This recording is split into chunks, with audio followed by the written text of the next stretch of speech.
Hello BA third year बच्चों, हम आज देखेंगे कि ब्रिटिश न्यायपालिका कैसे वर्क करती है और उसमें कार्य प्रणाली किस ढंग से किया जाता है।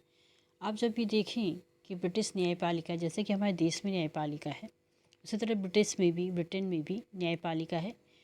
पहली बात हम आपको ये बता दें कि ब्रिटिश न्यायपालिका, ब्रिटेन जो है कि कोई भी एक अकेला देश नहीं है, उसके साथ बल्कि 3 देश और लगे हुए हैं। जैसे कि हम ब्रिटिश को यूके कहते हैं। यूके मतलब यूनाइटेड किंगडम के अंतर्गत स्कॉटलैंड और उत्तरी आयरलैंड, वेल्स और ब्रिटेन, ये सभी को मिलाकर के संयुक्त रूप से हम यूनाइटेड किंगडम कहते हैं, उसको यूके कहते हैं। तो हम ब्रिटिश की न्यायपालिका की जब बात करेंगे तो इसमें सिर्फ ब्रिटिश न्यायपालिका की बात नहीं होगी, बल्कि उत्तरी आयरलैंड, स्कॉटलैंड और वेल्स, इन सब की न्यायपालिका की बात होगी, क्योंकि संयुक्त रूप से ये एक दूसरे से जुड़े हुए हैं। जब आप यहाँ देखेंगे ब्रिटिश न्यायपालिका की क्या भूमिका है, तो हम देखेंगे कि ब्रिटिश न्याय पद्धति जो है श्रेष्ठता, निष्पक्षता और कार्यों में शीघ्रता तथा प्रशासन में स्वतंत्रता के लिए देश तथा विदेशों में प्रसिद्ध है। इसकी श्रेष्ठता का प्रमाण ये है कि अन्य राष्ट्र इसको बहुत अधिक सीमा तक इस पद्धति को अपनी प्रोसेस में अपनाते हैं। ये कथन आपका है। विधि का शासन, सबसे प्रमुख विशेषता यहाँ की क्या है? विधि के शासन, अर्थात कोई भी राजा महाराजा या वहाँ शासन का प्रमुख जो है उसका शासन नहीं होता, परंतु ब्रिटेन में क्या होता है, वहाँ विधि का शासन होता है, कानून का शासन होता है। वहाँ कानून को सर्वोपरि माना जाता है, अर्थात कानून से ऊपर कोई भी राजा, कोई भी मंत्री या कोई भी प्रधानमंत्री नहीं होता है। तो विधि का शासन सर्वोपरि माना जाता है। विधि के शासन की सबसे अधिक चर्चा यदि किसी ने की है तो डायसी ने की है, और डायसी ब्रिटेन के ही रहने वाले थे। राजनीतिक दर्शन में ब्रिटिश संविधान की शासन व्यवस्था का नाम विधि के नाम से जुड़ा हुआ है। विधि शासन का आशय है कि इंग्लैंड में शासन का संचालन किन्हीं विशेष व्यक्तियों की इच्छा द्वारा नहीं, बल्कि विधि के द्वारा चलाया जाता है। इसकी विशेषता ये है कि विधि की सर्वोच्चता होती है, वहाँ विधि सर्वोपरि होता है। सभी नागरिकों के लिए एक ही प्रकार की विधि और न्यायालय, ऐसा नहीं है कि किसी एक वर्ग के लिए दूसरा न्याय प्रणाली और दूसरे वर्ग के लिए दूसरी तरह की न्याय प्रणाली को अपनाया गया हो। इसके बाद आप देखिए, यहाँ पे दिया हुआ है ब्रिटिश न्यायपालिका और उसके जो न्यायाधिकरण होते हैं उसके संदर्भ में यहाँ बातें की गई हैं। ब्रिटिश न्यायपालिका के साथ ही विधि का शासन में हमने देखी इसकी विशेषताओं की विधि की सर्वोच्चता होती है। सभी नागरिकों को जो है कि एक ही प्रकार की विधि के अंतर्गत रखा जाता है, और विधि का शासन व्यक्ति के अधिकारों का वहाँ रक्षक होता है। उसके साथ ही विधि के शासन की विभिन्न सीमाएँ भी होती हैं। हम सीमाओं की चर्चा करेंगे, मतलब अधिकारों की विवेकात्मक शक्ति होती है। जो न्याय होता है वो सिर्फ ये नहीं होता है कि जो दिख रहा है उसके आधार पर न्याय हो जाता है, बल्कि वहाँ विवेक का भी प्रयोग किया जाता है, मतलब अधिकारियों की विवेकात्मक शक्ति का भी प्रयोग किया जाता है। क्या सही है क्या गलत है, सिर्फ कानून के हिसाब से सही नहीं होना चाहिए, बल्कि उस अधिकारी के विवेक के अनुसार भी सही होना चाहिए। लोक सेवा अधिकारियों के संबंध में विशेष स्थिति वहाँ पे दी गई, विभिन्न संरक्षण दिए गए। हमारे यहाँ भी कानून में ऐसे है, लोक सेवकों के लिए अलग से कानून है। और वहाँ प्रदत्त व्यवस्थापन, अर्थात डेलीगेट पावर्स जो होती हैं, अर्थात उच्च अधिकारियों द्वारा निम्न अधिकारियों को जो है कि सत्ता क्या कहें, कानून का हस्तांतरण किया जाता है, उसे हम प्रदत्त व्यवस्थापन की संज्ञा देते हैं। प्रशासनिक नियम और न्यायालय हैं, और इंग्लैंड का जो सम्राट है वो तो न्याय करता है। साथ ही विदेशी शासकों, राजदूतों पर जो है कि वहाँ की न्याय प्रणाली लागू नहीं होती। ये हर जगह का ये नियम होता है कि जो भी देश है उसकी अपनी न्याय प्रणाली होती है, परंतु उसमें विदेशी शासक या फिर जो राजदूत हैं, जो दूसरे देश के नियुक्त होते हैं, उनके ऊपर वो नियम और कानून लागू नहीं होता है। गृह मंत्री को, अधिकारी को, किसी भी विदेशी नागरिक को ब्रिटिश प्रजा होने का प्रमाण पत्र दे सकता है। और सैनिक दलों के सदस्यों पर सैनिक विधियों का नियंत्रण होता है, तो सैनिक कानून अलग से होते हैं। कानून व्यवस्था की जब हम बात करते हैं तो आप यहाँ देखिए कानून व न्याय व्यवस्था की क्या विशेषताएँ होती हैं। तो विधि का शासन और सभी व्यक्तियों के लिए एक ही प्रकार के न्यायालय बने हुए हैं। कानून का असंहिताबद्ध रूप, अर्थात वहाँ लिखित रूप में कानून नहीं है। वहाँ सामान्य कानून, ब्रिटिश कानून का जो अधिकांश भाग उसी रूप में है जिसे कॉमन लॉ के रूप में है। ऐसा कोई नहीं है कि विशेष कानून वहाँ पे लिपिबद्ध किया गया है। दीवानी और फौजदारी कानूनों में भेद होता है। जैसे यहाँ आप देखिए, दीवानी और फौजदारी कानूनों में भेद होता है, क्योंकि दीवानी जो होते हैं अलग के होते हैं और फौजदारी मारपीट से संबंधित होती है। दीवानी आपसी झगड़े और लेखा जोखा से लेकर के संबंधित होते हैं। न्यायपालिका स्वतंत्र होती है, और भ्रष्टाचार के लिए भी विभिन्न कानून वहाँ बने हुए हैं। न्याय विभाग का सुव्यवस्थित रूप से संगठित किया गया है।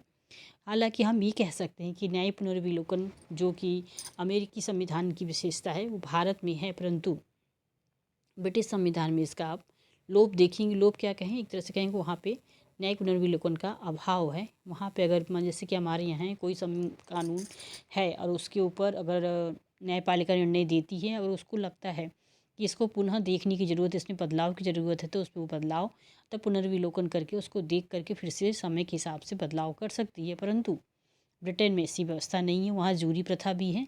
जूरी प्रथा 12वीं शताब्दी से वहाँ पे है। अब ये देखिए जूरी 12वीं शताब्दी से है। उसमें 12 मेंबर होते हैं, एक ग्रुप होता है लोगों का, और वो जो है कि उसे जूरी कहा जाता है। वो लोग न्याय करते हैं और न्याय के द्वारा छोटे छोटे स्तर पे मानवीय आधार पे और मानवता को ध्यान में रखते हुए वो जो है कि निर्णय देते हैं। वहाँ निःशुल्क कानूनी सहायता प्राप्त होती है लोगों को। हालांकि हमारे भी संविधान में संशोधन करके निःशुल्क कानूनी सहायता की बात की गई है, पर ये कितने लोगों को मिल पाता है, ये सोचने की बात है। न्यायालय नागरिकों की स्वतंत्रता का रक्षक होता है। विकेंद्रीकृत न्याय व्यवस्था है। विभिन्न स्तरों पर न्याय को विकेंद्रित कर दिया गया है। ऐसा नहीं है कि एक ही जगह SIS कोर्ट है वहाँ पे। तो लगभग 60 सर्किट समूहों में, देखिए यहाँ पे लिखा हुआ है, लगभग 60 सर्किट समूहों में विभक्त है। तो विभिन्न तरह की व्यवस्थाओं के साथ ही जो ब्रिटेन की न्यायिक व्यवस्था है वो काफ़ी महत्वपूर्ण रही है। परंतु उसमें सबसे महत्वपूर्ण संशोधन वर्ष 2005 में हुई, जिसमें संवैधानिक सुधार अधिनियम 2005 और सर्वोच्च न्यायालय की स्थापना की बात की जाती है। अभी तक इनके यहाँ सर्वोच्च न्यायालय की स्थापना नहीं हो पाई थी। आप अभी देखिए संवैधानिक सुधार अधिनियम 2005 और सर्वोच्च न्यायालय की स्थापना होती है।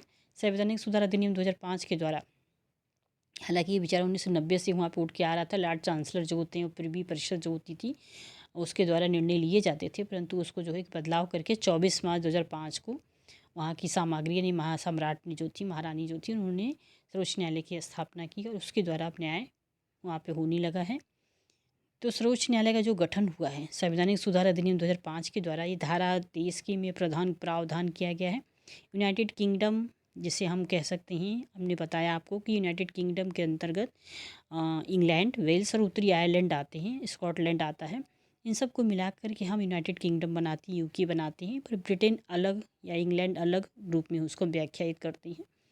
तो इसमें क्या होता है, इसमें 12 न्यायाधीश होते हैं। इनके मुख्य न्यायाधीश में भी जो है कि 12 न्यायाधीश होते हैं। नियुक्ति जो है कि वहाँ की सामग्री यानी महारानी द्वारा किया जाता है। और सर्वोच्च न्यायालय के न्यायाधीश जो होती हैं वो एक प्रमुख विशेष योग्यता के साथ होती हैं। प्रथम होता है लॉर्ड चीफ जस्टिस, फिर इंग्लैंड और वेल्स के न्यायालयों के न्यायाधीश होते हैं। और उसके साथ ही वहाँ की जो न्यायाधीशों की नियुक्ति होती है, कुछ आवश्यक योग्यताएं भी होती हैं। ब्रिटेन में सर्वोच्च न्यायालय का न्यायाधीश वही व्यक्ति हो सकता है जो निम्न योग्यता रखता हो। उसे किसी उच्च पद पर कम से कम 2 वर्ष तक कार्य करने का अनुभव हो। वरिष्ठ न्यायालयों में कम से कम वो 15 वर्ष की अवधि के लिए योग्य अधिकता रहा हो, किंतु वो व्यक्ति उस पद के लिए अयोग्य समझा जाएगा जो न्यायाधीशों की नियुक्ति संबंधी आयोग का सदस्य न हो, अर्थात उसे न्यायालय से जुड़ा हुआ व्यक्ति ही होना चाहिए जिसे न्यायाधीश के रूप में नियुक्त किया जाएगा। चयन प्रक्रिया की हम बात करें तो ब्रिटेन में सर्वोच्च न्यायालय के अध्यक्ष, उपाध्यक्ष तथा अन्य न्यायाधीशों के चयन हेतु एक लंबी प्रक्रिया को अपनाया जाता है। न्यायाधीशों की नियुक्ति हेतु लंबी प्रक्रिया को अपनाने का उद्देश्य यही है कि योग्य विधिवेत्ता और न्यायविद इस पद पर आ सकें और मनमाना आचरण न कर सकें। इस लंबी प्रक्रिया की गुणवत्ता यही है कि नितांत स्पष्ट और पारदर्शी होता है।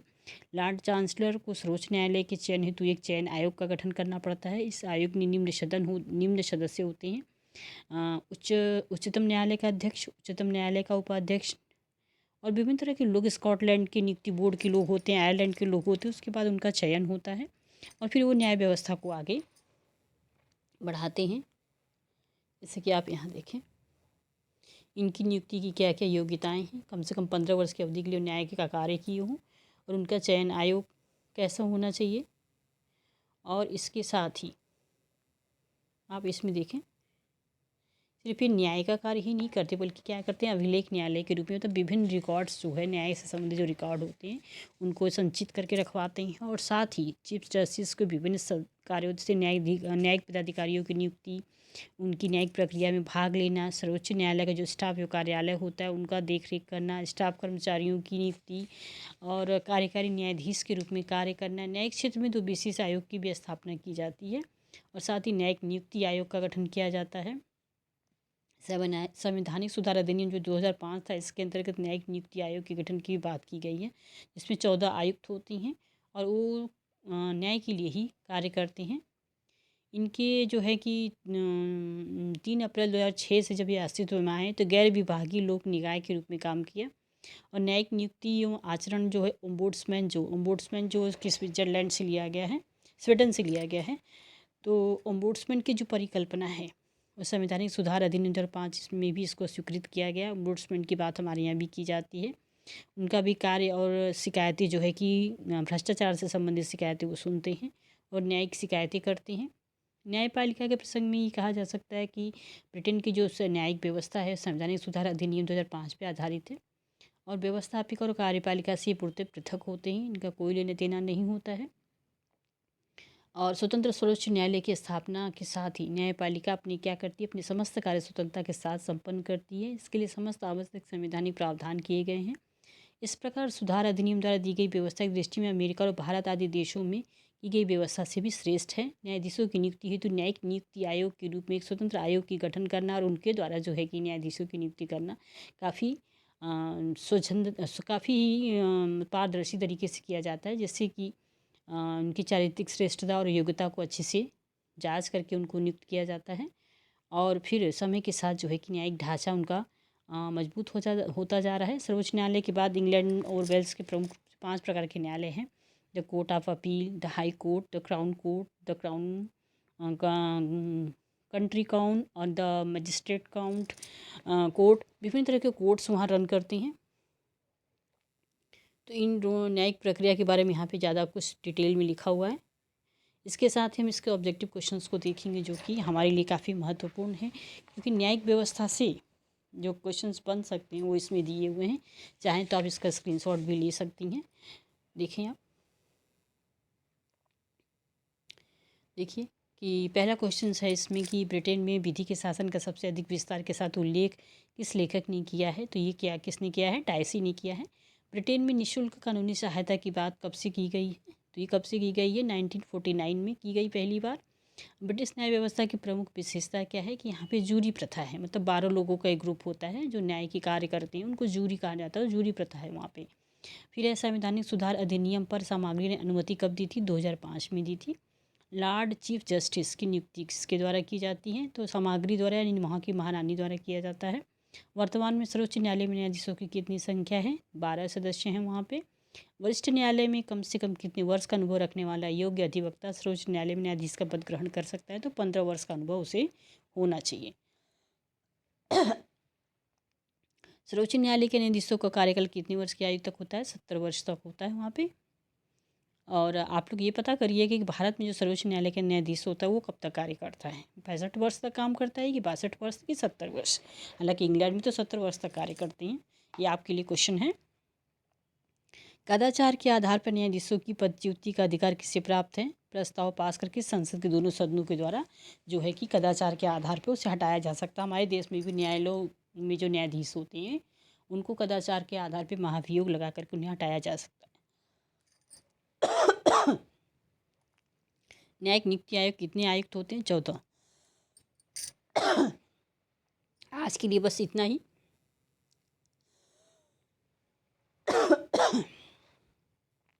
ओके बेटा।